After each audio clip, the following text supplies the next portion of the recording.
Желино и Нивичино се двата клучни пожари кои што пожарникарите, екипите на ДЗС, армијата и доброволците се обидуваат да ги стават под контрола и да ги изгаснат. Според официјалните информации на надлежните, во државата активни се 5 пожари. Кај селата Царевики Смолани во Прилепскиот регион гори мешана шума и ниска вегетација.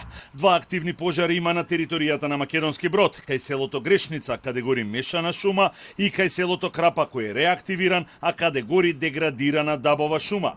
Како и пожарите кај Желино, кој избувна вчера, и Нивичино, каде речиси една недела тимовите се борат со пламените јазици.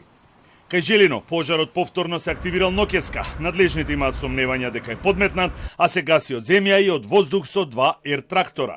Кај Невичино пак покрај тимовите на национални шуми, пожарникарите и дирекцијата за заштита и спасување учествуваат припадници на армијата и еден армиски хеликоптер.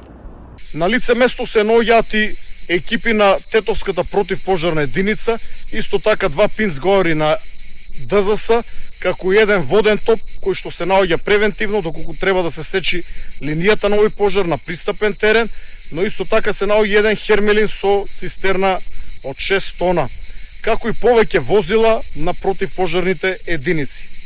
Вториот пожар по тежина е пожарот на воаторот на селото Нивичани, општина Василево, кој што исто така се одвива на тешко пристапен, на делови целосно непристапен терен, општина Василево. Рано наутро таму действуваше еден армиски хеликоптер кој што своето дејство ќе го продолжи во попладнените часови откако температурата на воздухот ќе го овозможи дејството на овој хеликоптер.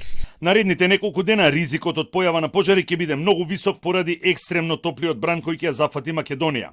Според УХМР, утре температурите ќе се движат од 35 степени во поголемиот дел на државата до над 40 степен во централниот и јужниот дел на Македонија, како и градот Скопје. Ноќеска Кумановската полиција уапси 27 годишен жител од градот кој со молотов коктел запалил сува трева и предизвикал пожар на влезот во населбата Средорек. По апсењето е утврдено дека тој имал 2,4 промили алкохол во крвта. Според официјалните податоци на МВР, заклучно со првата половина на јули, годинава се поднесени пријави против 13 лица за дело предизвикување на општа опасност, а поврзано со настанати пожари. Анализата покажува дека 11 кривични пријави се поднесени во последните 2 месеци и се однесуваат на пожари настанати во март, април, мај и јуни.